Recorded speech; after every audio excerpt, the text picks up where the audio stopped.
شراحيلي وعوض خميس نزل مكان ابراهيم غالب، يحيى الشهري واللاعب ادريان، وفي المقدمه ويلا واللاعب السهلاوي، وكره في شباك بالخطا، كره في الشباك بالخطا. ادي امامنا كره بالعرض، الملعب ملعوبه بالسهلاوي من خارج منطقه الجزاء ويضعها المدافع في مرماه بالخطا. هنا هدف ياتي في هذه اللحظات عن طريق اعتقد محمد موسى النيران الصديقه، يسجل نادي النصر، يسجل العالمي الهدف الاول. عرضيه السهلاوي في قدم محمد موسى وفي مرمى كلود امين، هدف اول هنا لنادي النصر السعودي. ادي امامنا السهلاوي ضيع فرصه كبيره قوي، وادي امامنا العرضيه هنا شيكو فلوريس هو اللي دبس فيها على فكره، مد رجله وسحبها، ومحمد موسى هنا لم يتوقع ان شيكو ما يحسمهاش. وامامنا هنا بقى الخطا الدفاعي في التمركز، وخطا ثالث في اللقاء من شيكو فلوريس، ولكن الغير محظوظ محمد موسى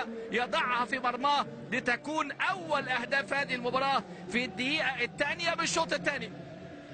ادي امامنا ويلا، ولكن محمد موسى لاعب مميز جدا، لكن ده لا يقلل ابدا منه في هدف اللقاء الوحيد اللي جاب الخطا في مرمى محمد موسى. وسط الملعب الى جونيور، يغير اللعب في اتجاه المساكني. امامنا هو اللي بياخد اماكن حلوه قوي، المساكني مع خالد الغامدي ويلعبها حلوه قوي الى فايس، ممكن التعديل والتعديل جول، هروب من الرقابه، ولحظه من لحظات الهفوات اللي عمق الدفاعي مش موجود في دفاع نادي النصر السعودي. ادي محمد حسين فين، خميس عوض فين، ولكن الكره بقى يدور عليها ويلاقيها في مرماه الحارس عبد الله العنزي. لكن جمله حلوه قوي من جونيور الى المساكني، وهدف تعديل ياتي في الدقيقه 51 عن طريق اللاعب فلاديمير فايس. امامنا سلوفاكي اللي كان سجل في مرمى نادي السد هذا الموسم، واللي كان سجل ايضا 5 اهداف في الدوري القطري في مرمى الوكره والشحانيه وقطر والخور ونادي السد، ياتي هنا ليسجل كما فعلها وسجل في نادي العين الاماراتي في 2014 عشان تبقى النتيجه تحرك بدون كره مش بشكل جيد، ولكن ناجحين حتى الان. 1-1 وخالد الغامدي وركله الجزاء، خالد الغامدي وركله الجزاء من مهند قاسم لصالح اللاعب فايس. ركله الجزاء على خالد الغامدي اللي عنده انذار كان منذ قليل. امامنا ونشوف حكم اللقاء، وركله الجزاء لصالح نادي الاخويا على مدافع نادي النصر اللاعب خالد الغامدي. شوف هنا الكرات قطعت، كره من عوض خميس اتضرب فيها نادي النصر في وسط الملعب، الكرات بقى السريعه اللي بيلعبوها. وادي امامنا خالد الغامدي، يعني في كره يعني صعبه قوي يعني ايه على الريحه كده، ركله جزاء على الريحه، ركله جزاء لنادي الاخويا القطري من مهند قاسم، كان فيها سرعه، فيها انطلاقه، في ممكن تلامس اقدام، ولكن هنا بقى يعني قله خبره برضو من خالد الغامدي. وركله جزاء لصالح نادي الاخويا، وبالتخصص فايس سجل في مرمى نادي السد في الدوري القطري منذ ايام قليله. وامامنا اهو امامنا هيجيتا زنجة على فكره من الحراس المميزين اللي كان دربوا نادي النصر، وهيجيتا في تدريب نادي النصر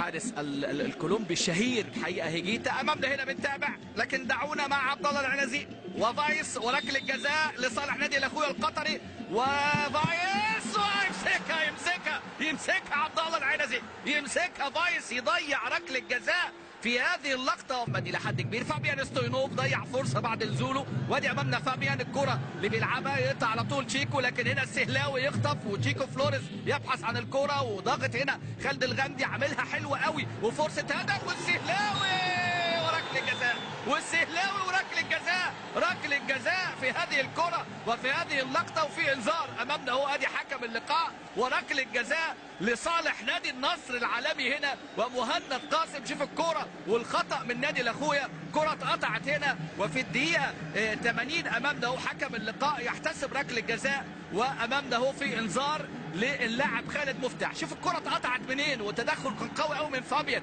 واتلعبت الكره، والفريدي عمل كره للسهلاوي، وهنا تدخل بقى من اللاعب خالد مفتاح في اللقطه الماضيه اهو. شوف بقى هنا يعني لطش كده رجل السهلاوي، وركله جزاء لصالح اللاعب محمد السهلاوي اللي يعني كان لازم يروح بشكل افضل من كده اهو. وتشوف بقى يعني برضه ركله الجزاء يعني شبه ركله الجزاء اللي اتحسبت على خالد الغامدي.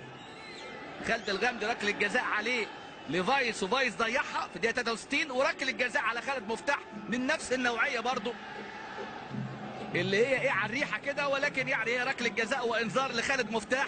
لابد ان نتقبل قرارات التحكيم. محمد السهلاوي سجل في هذا الموسم 10 اهداف، ومنهم يعني اهداف من ركله جزاء 6 مرات، وكان ضيع ركله جزاء في لقاء الفتح. سباستيان سوريا مكان اسماعيل محمد، ادي التبديل الاول.